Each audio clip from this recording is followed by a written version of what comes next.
children lived in this very spot 10 centuries ago. But how is it still standing?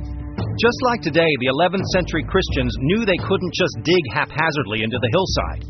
So throughout the region, every 18 feet of digging required a supporting wall or column, and this monastery was no exception. This medieval form of building codes helped ensure the world's first monastery could survive 10 centuries later.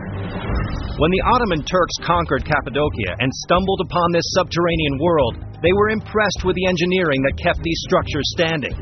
And even more impressive was that the ancient frescoes on the walls hadn't been exposed to the elements, preserving the stories of the world's first Christians underground. We have these famous Cappadocian stories painted on the wall. They are from the Bible, of course, but these are local stories. All right. Someone tried to do a fresco, but you can't even see the face, very primitive. But graves and crude frescoes are only just the beginning. Not far from the Snake Church, there's another church with even more elaborate frescoes.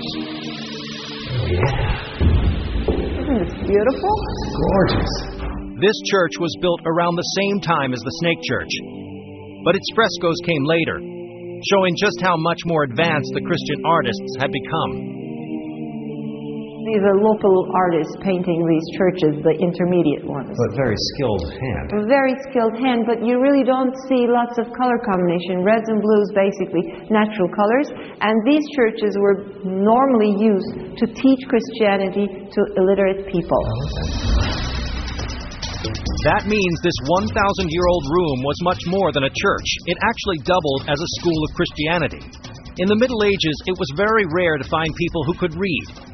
So these intricate frescoes were used like a textbook, telling the stories of the Bible in pictures. If this church was a message to the local people, the next one was a tribute to God himself. It was the biggest and most ornate of all the churches in Göreme, and for 7 centuries it has remained intact, thanks to the strong tufa walls into which it was carved.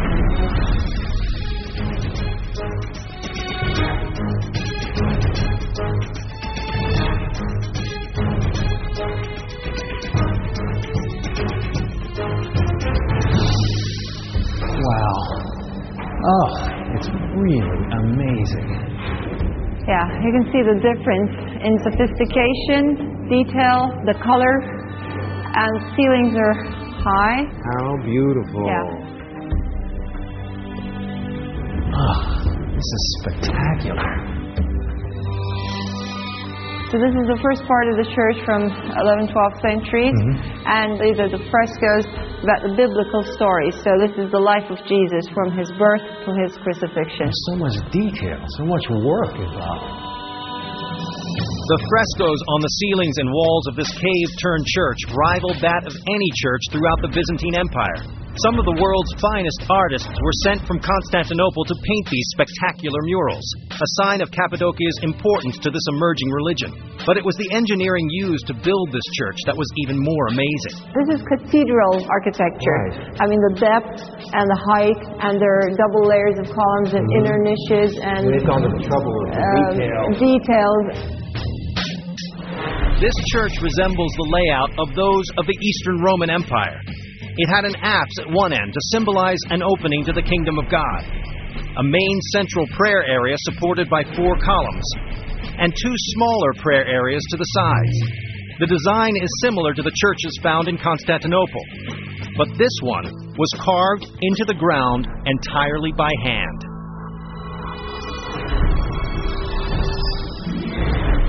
Driving by Göreme Valley in Cappadocia, few realize the holes in the hills lead to a massive monastery, the first of its kind in the world. From Christian classrooms and massive basilicas hidden inside caves, to blood-drenched pagan battlefields more than 18 feet beneath the ground, centuries of constant digging created another world here, and I had barely scratched the surface.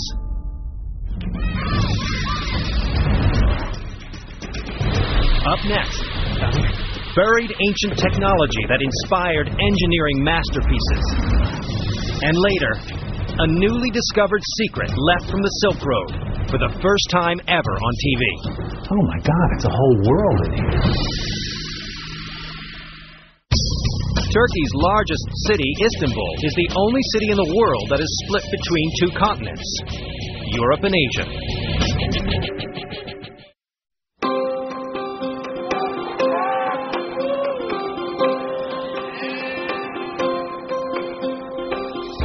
The Hittites, the early Christians, the Romans, and Mongols had all ruled Cappadocia, adding their own layers to its massive underground. Today, every house, shop, or road here could hide an entrance into one of these lost worlds. And Elvan was taking me to a town that sits on top of a 5-level subterranean city extending nearly 4 miles. But it's not the size that's most impressive. The 1900-year-old architecture sits 20 feet beneath the ground and actually inspired some of the greatest engineering feats on the planet. Mehmet Osmanbaşılı, the mayor of Ayanas, a small village outside the city of Kayseri, agreed to take me into the bowels of the sealed-off underworld. Let's go down. It just so happens that the best way to get down is through the basement of the childhood home of one of the world's most influential architects. Down here. His name is Mimar Sinan. After you. Oh, thank you. Thank you.